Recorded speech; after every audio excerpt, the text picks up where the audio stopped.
Hello! Finally, I am getting around to another one of these videos. It's always exciting whenever I upload these kinds of videos. A lot of these were in courtesy of Alex Hoover. But I was falling quite behind on a lot of Manowar stuff, so here is their debut album, Sign of the Hammer, and Fighting the World, and as well as Louder Than Hell. I actually don't remember whether or not I have the CD for that, so someone's gonna have to remind me. All classic albums, and I know they were one of the first bands that started the elitism, but as long as they have the energy and the power to make you feel like you are on top of the world, or that you can take on your enemies, or feel like you can get stronger than you usually are, I don't really care. Sure, they may be a bunch of He-Mans, but as long as their music kicks ass, I will listen. Next is another new wave of traditional heavy metal, Savage Master, Dark and Dangerous, released last year. And a classic album. No, this is not metal, but it stretches back from the NASCAR 2000 days, because their song Crash Burn was on NASCAR 2000, as well as their New York Prophecies and, well, what was that song? Love something? I don't remember. There you go, right there. One of their songs was also on Rock Band DLC. I think it's Hook. Yeah, it's Hook. I always found it disappointing how Crash Burn was never added as DLC for Rock Band, because, you know, the guitar soloing sounded kick-ass. Next is Marilyn Manson, Antichrist Superstar. The U was replaced by the V, which is typical in the heavy metal community. Next is All I See Is War by Seven Dust. This is going to be absolute kick-ass, and it's quite the thought-provoking album name and album cover. You already know that's got to be one of the more inviting album covers you'll ever see in any kind of rock or metal history. The surrender flag.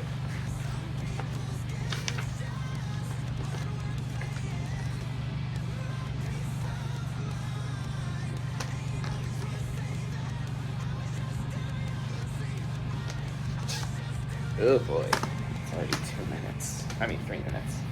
Next is the latest by Killswitch Engage. Piles of dead bodies right there. Or skeleton. And next is a 1980s album that I've been feeling pretty guilty that I was sleeping on for so long, and that is a Canadian metal queen, haha, that's the album name, by Lee Heron from Canada, from the year 1984, one of the best years in metal history ever. And just look at that beautiful fucking ass based cover right there. You know I'm always a sucker for album artwork like that. Standing by your sword like a fucking badass. Next is The Resilient by Betraying the Martyrs. This is recent as 2016, and in this stack, I believe I have a good portion of I think I have the remainder of Devil Driver, unless the rest of that is on the next stack right beside me. And Trust No One by Devil Driver, courtesy of Alex Hoover. And here's a couple of I got a couple of new wave of traditional heavy metal to present to you guys. The Sequel by Mirage, and Midnight Lightning by Roadwolf. I unfortunately got pulled over to this album, but it wasn't for speeding. It's more so because the cop thought I was on my phone. But I was given a warning just so I wouldn't wait at the traffic light again. Definitely listen to these albums to get both of these bands up in the world. These guys are assigned to a well-known company called Napalm Records, so if you want to know how much that they've gotten through the heavy metal world, it's through a big name like Napalm Records. And of course, the latest by Accept Humanoid. And Dust by Tremonti. Mark Tremonti, for those that don't know who he is the guitarist from Alter Bridge. And Miles Kennedy is the lead vocalist. Next is the latest, Morganth by Warkings. The same vocalist for Serenity is also a part of this band and does the lead vocals. And next is probably, well, not probably, but definitely an album that's in my podium, and Parasomnia by Dream Theater. And then Spirits by Nothing More. I'm gonna have a field day listening to Nothing More for sure, but I already know that Dream Theater is already a peak of my list, well, except for one album that I'm about to present you all very shortly. And next we've got a Norse metal band. Well, I call them Norse metal, they're technically power metal or symphonic because, well, they write about the Norse mythology and Vikings. Finnbolvinter by Brothers of Metal from last year. Absolute kick-ass album. If you're into that kind of stuff, definitely delve into these guys, because anybody that's into like Norse mythology or loves, let's just say, video games like God of War, this band is 100% for you. All I did was blare this album while I was in Norway, and if anyone wants to get an idea of what the atmosphere felt like while I was over there, definitely give Brothers of Metal a listen. Probably a lot more bands I could list here, but let's just say I give the gist of what Norway is like whenever I was listening to Brothers of Metal. Although Brothers of Metal is Swedish. Man, I just gave too long of a monologue about Brothers of Metal. Have they really gotten their claws dug deep into me? Next is a classic. Wait, did I really just say classic about a 2014 album? About an album that released when I was 17? Okay, I'm not gonna ramble. Beyond Freedom Call. And The Order of Fear by Gordon Logan. You can thank Daniel Jackson, but aka Texture of Couch on YouTube, for introducing to me to these guys, by the way. And next is another traditional heavy metal band that was under my radar. Time is the Fire by Tokyo Blade. Another kick-ass album that released this year in 2025, and I would say this is top 10 material.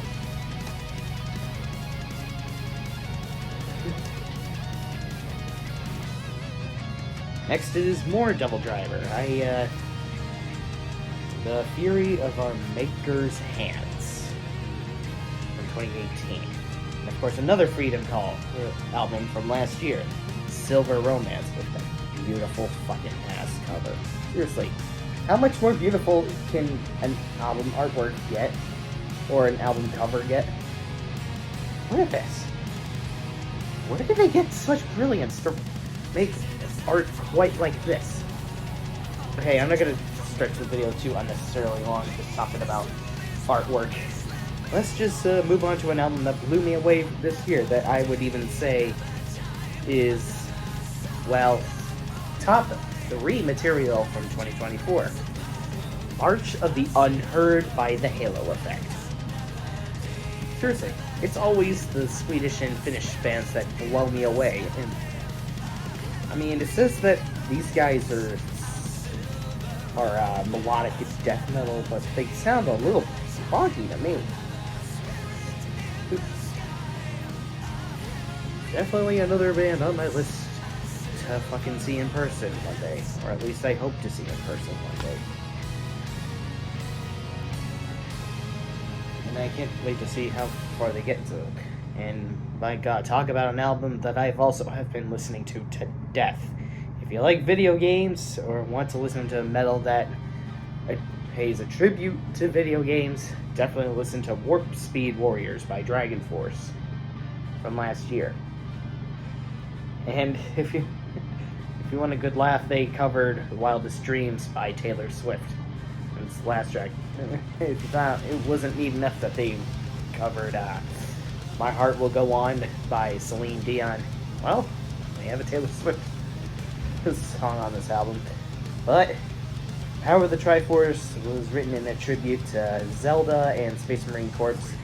That one's pretty much self-explanatory if you're into the Warhammer 40k stuff like I am. And A Dying Machine by Tremonti, another Tremonti album, right here. Probably the first one, well, one of the first ones I've ever listened to when I was trying to delve further into Alter Bridge's solo projects, or the members of Alter Bridge's solo projects, as far as Tremonti and Miles Kennedy go. I'm gonna see you for last. You'll see what album I'm talking about. Next, I got an album that I was shopping for in Norway. Nightside by Grima, a doom black metal band that's from Russia. And I was hearing this over the radio, and I thought this would be awesome to buy at the record store when I was in Oslo. And I thought, hey, might as well delve into these guys. And they're signed to Napalm Records to add some bonus points. Or to make it more inviting, rather. Next is Dragon East's latest from last year. Hexicon Dragons. A kick-ass power metal band from Austria when I was delving further into the Austrian region after I was introduced to Serenity. So I want to know how hard the Austrian bands would hit. Next is, speaking of Alter Bridge solo art projects, The Art of Letting Go by Miles Kennedy. And here's Miles Kennedy just posing there like a badass. Hey, I didn't even know they were signed to Napalm Records. And next we got a good batch of Devil Driver albums. Pray for Villains, Dealing with Demons, and it's a self-titled.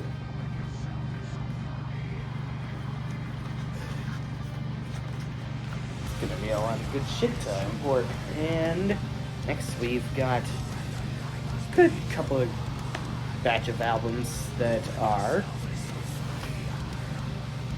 from nothing more Disease and Aggressive, I bet. Blaze Life 334's old profile picture, by the way. Does that look familiar to anyone that knows who he is? Well, there you are. One day I'll get to see him. It's just my schedule was a bit too airtight to make it from last year, but I'm pretty sure if or when I'm ready, I will definitely try to give myself that comeback.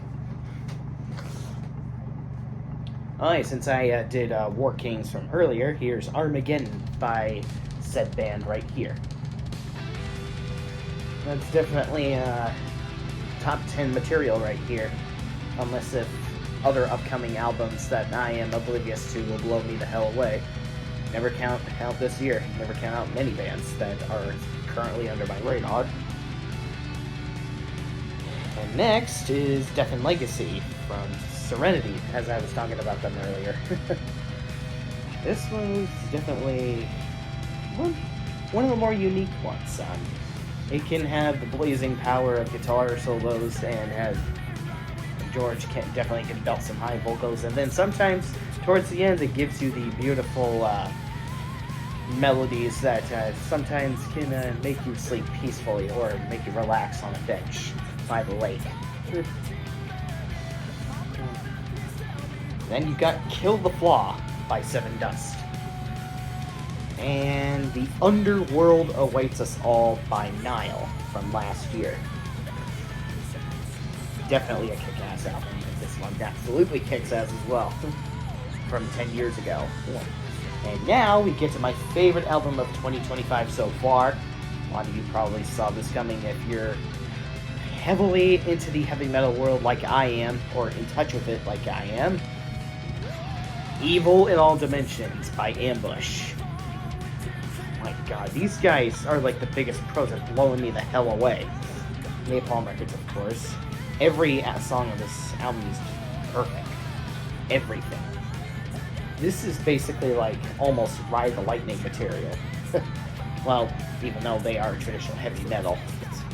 It's seriously fucking badass album cover, badass tempo, badass abilities to belt your vocals high, badass blazing solos. And even the slower songs like I Fear the Blood hit absolutely fucking hard. Like,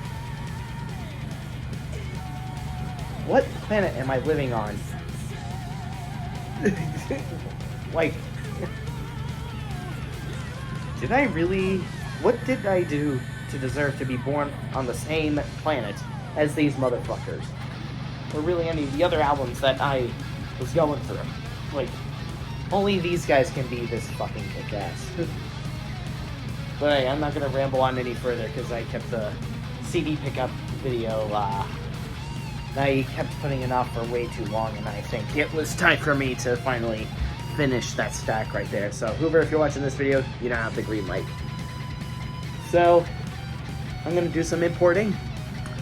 Hope you guys enjoyed this video. Hopefully I inspired some of you to research some of the albums that you saw in this video. Take care, have a great one, and hope you all have been taking it easy out there, because hasn't been the easiest of times for a lot of people right now due to the big heap of controversy that's been going on, and I don't blame a lot of you that's actually have been taking a break from social media. So, do the best to take care of yourselves, and take it easy out there. Spacing out.